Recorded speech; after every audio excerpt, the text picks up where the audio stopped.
रघुपति की बहुत बड़ाई, तुम मम प्रिय भरत सम भाई. வணக்கம். இன்னைக்கு 12ஆம் சோபாயில சொல்லி இருக்கிற கருத்துக்களை விரிவா பார்ப்போம். ராமர் ஹனுமனோட புகழ பாடினது மட்டும் இல்லாம ஹனுமனை தன்னோட தம்பி பரதனுக்கு நிகரானவர்னு ராமர் சொன்னதா துளசிதாசர் இந்த சோப்பாயில குறிப்பிட்டிருக்காங்க. ராமர் என்னைக்குமே உயிர்களுக்கிடையே பாராபட்சம் பார்க்க மாட்டார். இது நம்ம பல இடங்கள்ல ராமாயணத்துல பார்த்திருக்கோம். இயற்கையும் அங்கு வசிக்கிற எல்லா அன்பு உள்ளங்களையும் மனமாற நேசிச்சவர் நம்ம ராமர்.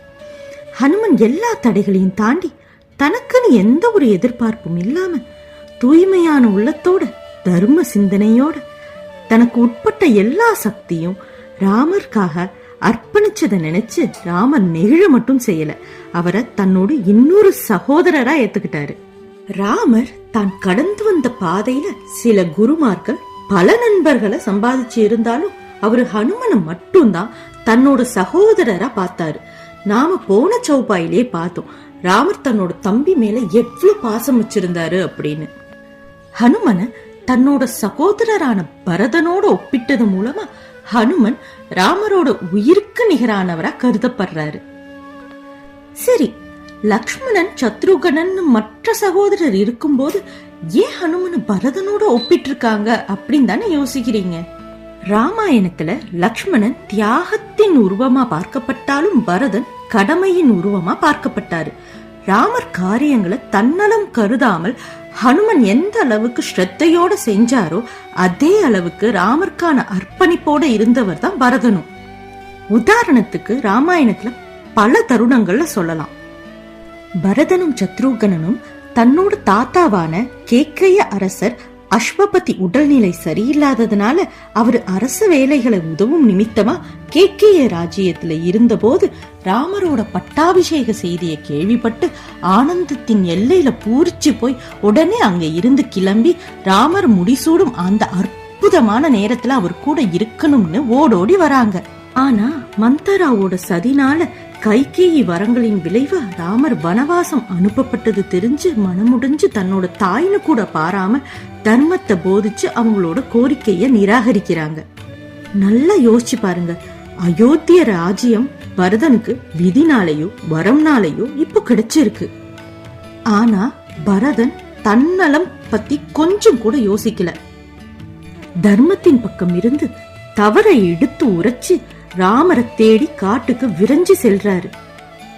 தன்னோட தாய் செஞ்ச தவறுக்கு மனமாற ராமர் கிட்ட மன்னிப்பு கேட்டு ராமரை மீண்டும் அயோத்தியாவுக்கு வரும்படி கண்ணீர் மல்க கெஞ்சறாரு.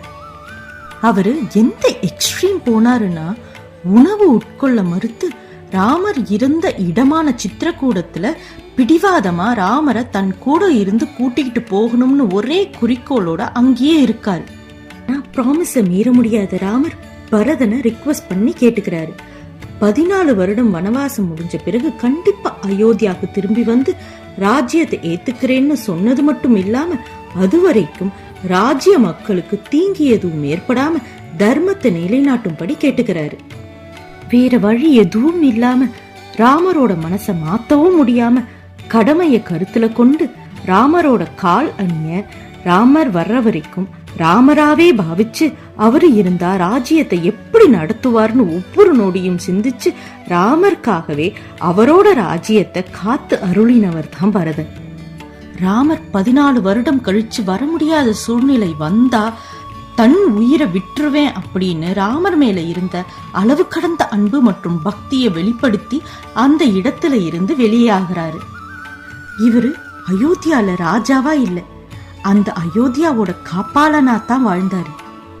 தன்னோட 14 வருஷமும் ராமர் எப்படி ராஜசுகங்கள் இல்லாம வாழ்ந்தாரோ அதே வாழ்க்கை முறையத்தான் பரதனும் கடைபிடிச்சாரு.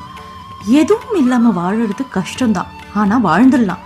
ஆனா எல்லாமே இருந்து அது தன்னோடது இல்லைன்னு வாழறதுக்கு எவ்வளவு பெரிய மனசு வேணும். அப்படி ஒரு வாழ்க்கை முறைய வாழ்ந்து காமிச்சவர் தான் பரதன். அப்படிப்பட்ட மக்கள் காப்பாளனான பரதனோட தான் நம்ம ஹனுமான ஒப்பிட்டு இருக்காரு நம்ம ராமர்.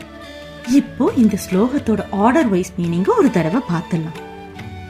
ரகுபதி கின்ஹி பகுத் படாய். ரகுபதி அப்படின்றது ரகுகுல ராமர்.